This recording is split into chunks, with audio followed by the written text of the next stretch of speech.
last time we have covered issue of shares, consideration other than cash. That means we have issued shares not for cash but for purchase of asset, for purchasing of business, to underwriters or to promoters. Same concept when the company issue debenture, consideration other than cash. Company can also issue the debenture. There are 4 cases for this: when the company purchase assets, and for the payment of asset purchase, company give debentures. In second situation, when company purchase business, and in payment of business, company give debentures and to promote in underwriters, and fourth one is promoters. When company purchase assets, the entry will be same. First, assets account debit,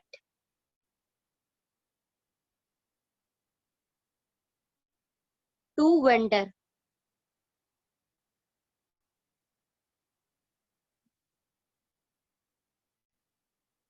Suppose company has purchased machinery, then entry will be machinery debit to X Limited, जिससे भी purchase किया है.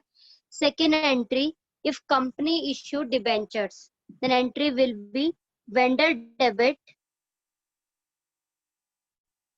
to percent debentures, जितने भी percent के debentures हैं. यहाँ पर परसेंट का मतलब है कि इतनी इंटरेस्ट मिलेगी, तो आपके लिए वो इरेलीवेंट है.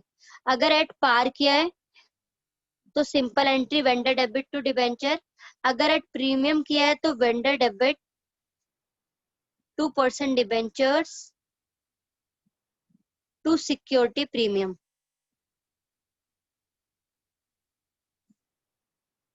और अगर एट डिस्काउंट किया है, क्योंकि debenture can be issued at discount also, तो vendor debit discount debit to जितने भी परसेंट डिबेंचर्स हैं वो. देयर में भी वन एंट्री, या तो ये एंट्री होगी एट पार होगा, या एट प्रीमियम, या एट, ये तीनों में से कोई एक एंट्री होगी. एक एग्जांपल लेके समझ लेते हैं. If X limited purchase a machinery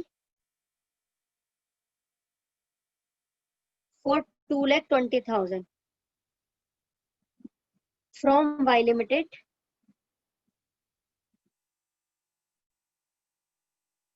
and issued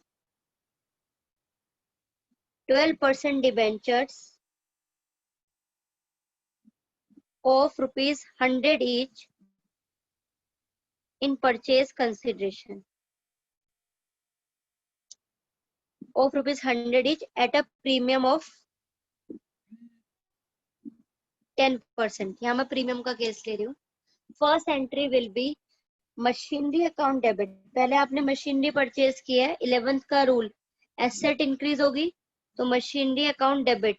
asset increase होने पर डेबिट, क्योंकि अभी हमने उधार परचेज किया है तो लायबिलिटी इंक्रीज होगी. लायबिलिटी इंक्रीज होने पे होती है क्रेडिट. लायबिलिटी कौन है? Y limited. तो machinery debit to Y limited, first entry 2,20,000 से. Same concept what we have learn in equity shares. Then we will pay through the debentures. So entry will be Y limited debit. Y limited debit क्यों है? क्योंकि liability मेरी decrease हो रही है जब मैं पे कर रही हूँ. To 12% debentures. इस 12% का कोई रेलेवेंस नहीं है यहाँ पर. To security premium. 2,20,000 पे करने, तो 2,20,000 यहाँ पर आ गया. अब क्वेश्चन अराइज होता है कि यहाँ पर 12% डिबेंचर में, यानी कि फेस वैल्यू के अगेंस्ट कितना आएगा और सिक्योरिटी प्रीमियम के कितना आएगा. तो सेम सिचुएशन है, सेम कॉन्सेप्ट है. We have to calculate number of debentures here. Number of debenture कैसे? Amount divided by issue price. Issue price मतलब कितने में इश्यू करा है. अगर डिस्काउंट में करा है तो माइनस कर देंगे, प्रीमियम में करा है तो प्लस कर देंगे. यहाँ पर 2,20,000 अमाउंट है और इश्यू प्राइस 100 प्लस 10%. 100 का 10% कितना? 10. तो इश्यू प्राइस हो गया 110. 100 रुपीज का एक डिबेंचर है प्लस 10 रुपीज का प्रीमियम, तो 110 आपका हो गया इश्यू प्राइस.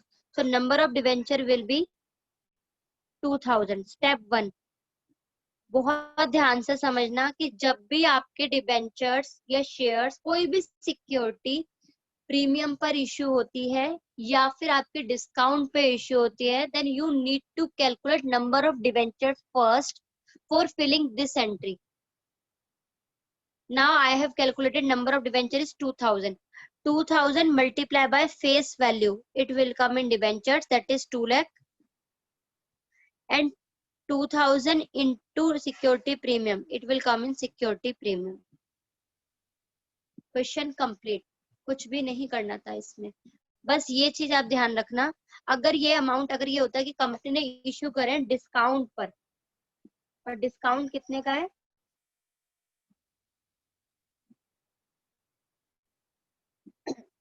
सेम क्वेश्चन में अगर मैं दे दूं company had issued 12% debenture at a discount of 50%. Suppose I am taking 50% discount पर इश्यू करें, तब भी मेरी एंट्री क्या होगी, मेरी एंट्री सिंपल होगी, Y limited debit discount debit to 12% debentures. Y limited में अमाउंट चेंज नहीं होगा, वाई लिमिटेड को 2,20,000 देना है, वही रहेगा. फिर डिस्काउंट में क्या आएगा और 12% डिवेंचर्स में क्या आएगा, ये मुझे कैलकुलेट करना है. For this also I need to calculate number of debentures. Number of debentures will be amount divided by issue price. Amount is 2,20,000 and issue price will be, because 100 rupees debentures face value and discount is 50%. So issue price will be 50 only. So I will divide by 50. 2,20,000 divided by 50. Number of debenture will be 4400. ये number of debenture आने के बाद simply 4400 into 100 face value से multiply करके आप debenture में कर दोगे, और डिस्काउंट से मल्टीप्लाई करके आपकी आ जाएगी डिस्काउंट में. कोई भी केस हो, आपका फर्स्ट सिचुएशन हो जब आप एसेट परचेज करो, बिजनेस परचेज करो, अंडर राइटर्स को इश्यू करो या फिर इनकॉर्पोरेशन एक्सपेंस, फर्स्ट एंट्री में चेंज आएगा, second entry will remain same. Second entry यही आएगी आपकी नॉर्मली, जिसको भी पे करना है वो डेबिट. यहाँ मैंने वेंडर लिखा था, यहाँ वेंडर, बिजनेस में तो वेंडर ही आएगा. अगर अंडर राइटर को दिया तो अंडर राइटर डेबिट हो जाएगा, प्रमोटर्स को दिया तो प्रमोटर्स डेबिट हो जाएगा. बाकी कॉन्सेप्ट सेम रहेगा. एट पार किया है तो ये एंट्री, एट प्रीमियम किया तो सिक्योरिटी प्रीमियम क्रेडिट, और डिस्काउंट किया है तो डिस्काउंट डेबिट. और इन दोनों सिचुएशन में आपको नंबर ऑफ डिवेंचर कैलकुलेट करने ही पड़ेंगे अगर क्वेश्चन में गिवन नहीं है तो. चलो एक केस और एक क्वेश्चन देख लेते हैं जिसमें बिजनेस परचेज कर रहे हैं. बिजनेस परचेज करा है, X limited purchase running business of Y limited for purchase consideration of 4,40,000. Following assets and liability were acquired. Simply assets ले रही हूँ, यहाँ पर एसेट्स के नेम आ सकते हैं कि machinery, stock, data etcetera, but मैं अभी एसेट्स ले रही हूँ. एसेट्स एक्वायर करी हैं 6 लाख रुपीस की. क्रेडिटर्स आए हमारे 1 लाख रुपीस की. X limited issued 12% debentures of 100 each at a premium of 10%. ये क्वेश्चन की लैंग्वेज मैंने एक फ्रेम करी. एक्स लिमिटेड ने इश्यू करे हैं 12% debenture of 100 each at a premium of 10%. सबसे पहले तो आपको बिजनेस परचेज की एंट्री जो आपने शेयर्स में की थी वही करनी है. बिजनेस परचेज की एंट्री क्या होती है, assets account debit to liabilities, यानी कि टू क्रेडिटर्स गिवन है, to creditors to vendor. Asset आई है 6 लाख की, क्रेडिटर्स हैं 1 लाख के, और परचेज कंसिडरेशन दे रखा है 4,40,000. अब देखो बेटा यहाँ पर डिफरेंस आ रहा है, एसेट साइड में 6 लाख है जबकि लायबिलिटी साइड में 5,40,000 है. तो यहाँ क्रेडिट साइड डिफरेंस है, तो यहाँ पर आ जाएगा to capital reserve. Balancing figure अगर एसेट साइड में आती है तो गुडविल, क्योंकि हमने ज्यादा पैसे पे करे हैं। अब यहाँ पर पे तो मेरे एक तरीके से हो रहा है 5,40,000, जबकि बिजनेस कितने का है 6 लाख का, तो 60,000 आपके कैपिटल रिजर्व में चले जाएंगे बैलेंसिंग फिगर की तरह। First entry same as shares. Now second entry when we issue debentures, what we have to do, Y Limited debit to 12% debentures to security premium।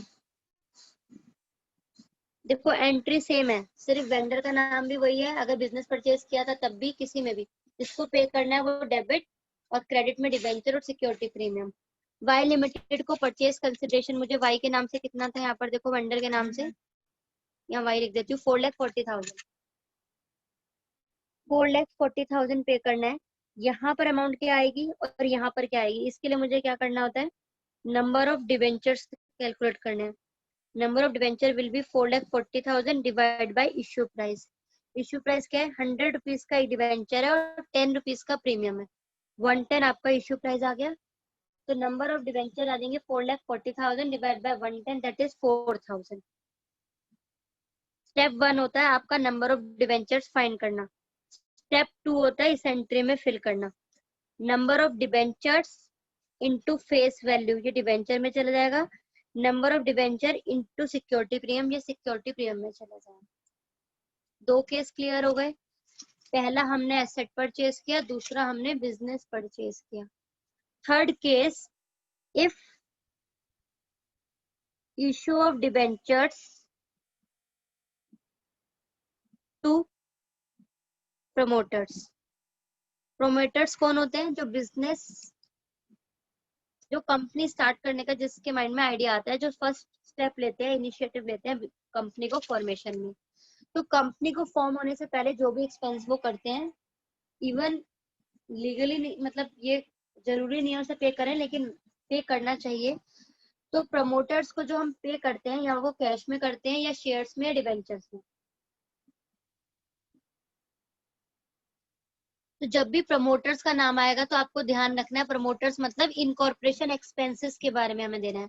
तो एंट्री क्या होगी, इनकॉर्पोरेशन एक्सपेंसेस डेबिट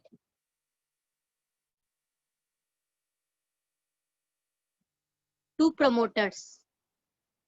अब आप कहोगे ma'am कहीं पर भी इनकॉर्पोरेशन एक्सपेंस थे नहीं, आपने क्यों ले लिए, तो बेटा प्रमोटर्स को देते ही इनकॉर्पोरेशन एक्सपेंस के बदले में, प्रमोटर्स को जिन्होंने इनकॉर्पोरेशन एक्सपेंस बियर किए थे, तो अब उनकी रेम्युनरेशन हमें देनी है, तो मतलब उनका खर्चा जो है हमें देना है। तो अगर नॉर्मल देती तो मैं एंट्री बनाती प्रमोटर डेबिट टू कैश, लेकिन अब क्या दे रहे हैं हम, प्रमोटर्स को डिबेंचर दे रहे हैं, so entry will be promoters debit, same जो यहाँ पर थी, वाई की जगह यहाँ पर प्रमोटर्स आ गया, टू 12% डिबेंचर्स अगर पार पे किया है तो, अगर प्रीमियम पे किया होता तो promoters debit to 12% debentures to security premium, और डिस्काउंट पे क्या होता तो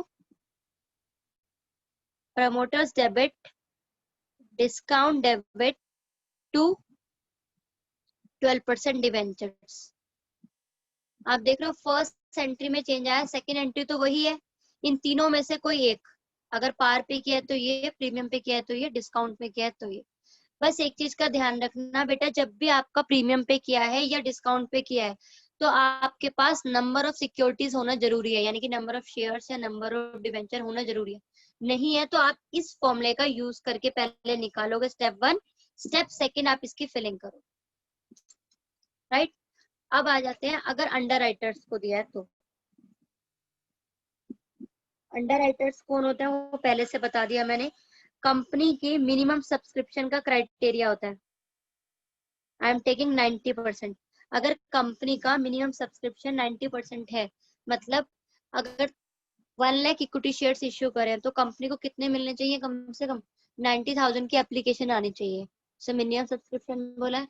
नहीं आता है तो क्या होता है, नहीं आने पे कंपनी के पास जितनी एप्लीकेशन आई है उसको भी रिफंड कर देना है, फॉर एग्जाम्पल कंपनी ने 86,000 एप्लीकेशन रिसीव करी, जबकि 90,000 होनी चाहिए थी, तो कंपनी अब किसी को भी शेयर इश्यू नहीं करेगी, इन सबको भी पैसा रिफंड करेगी, तो बेचारी कंपनी तो लॉस में आ जाएगी। इस चीज की एश्योरेंस देने के लिए कुछ पर्सन होते हैं जो कंपनी को क्या कहते हैं, अगर आपकी पब्लिक नहीं खरीदेगी तो हम शेयर्स खरीदेंगे, अगर नहीं खरीदेगी तो that means they are giving the assurance to company, and for this assurance company paid the commission and that commission is known as underwriting commission। हमारे शेयर अंडरराइट करवाए, अंडरराइट मतलब हमने किसी पर्सन को सेल कर दिया, मतलब वो आगे पब्लिक को सेल कर देगा, पब्लिक ले लेगी तो बहुत अच्छा, नहीं तो वो खुद ले लेगा, तो कम से कम रिफंड नहीं करना पड़ेगा। तो जो एक कमीशन हमें पे करनी होती है, इसकी एंट्री क्या होती है, कंपनी के लिए अंडरराइटिंग कमीशन एक्सपेंस है ना, तो underwriting commission account debit to किसको पे कर रहे हो, अंडरराइटर्स को। अब यहाँ पर अंडरराइटर का नाम भी आ सकता है, लेकिन बेसिकली अंडरराइटर्स ही आता है। फर्स्ट एंट्री, उसके बाद जब पे करोगे तो second entry same, underwriters debit to 12% debenture. बेटा मैं यहाँ पर 12% ले रही हूँ, इट डजंट मीन 12% ही होगा, ये 9%, 10%, 8% कुछ भी हो सकता है। First entry commission debit to underwriters, तीनों एंट्री में आप देख लो, जिसको भी आपने पैसे देने हैं वो क्रेडिट और जो खर्चा है वो डेबिट। जिस भी चीज का खर्चा है, ये एसेट है, एसेट या खर्चा डेबिट होगा, और जिसको पे करना है वो क्रेडिट। फिर क्योंकि आप पे कर रहे हो, लायबिलिटी आपकी खत्म हो रही है, तो लायबिलिटी डेबिट मतलब जिसको भी देना है उस पर्सन का नाम डेबिट, टू जो भी दे रहे हो, 12% डिवेंचर दे रहे हो तो टू 12% डिवेंचर, शेयर दे रहे होते तो शेयर्स, जो भी आप दे रहे हो। अगर पार पे किया है तो ये वाली एंट्री, एट डिस्काउंट किया है तो आपको पता है, एट प्रीमियम किया है तो आपको पता है, सिंपल। लेकिन आपको ध्यान रखना है, डिस्काउंट या प्रीमियम पे सबसे पहले नंबर ऑफ डिबेंचर्स आपको कैलकुलेट करना है। Fine, hope you understand. देखो शुरू से अगर आप समझोगे तो मैंने हर एंट्री में, हर एक क्वेश्चन में एक ही बात करी है, मैंने जो भी मेरे पास आया है या मेरी कमीशन है वो डेबिट, और जिसको देना है वो क्रेडिट। फिर जब मैं पे कर रही हूँ तो उसे डेबिट कर देना जिसको देना है, बाकी जो भी मैं दे रही हूँ वो क्रेडिट। तो ये 4 केस थे, asset purchase, business purchase, underwriters और 2 promoters. Hope you understand and you can do questions of your book.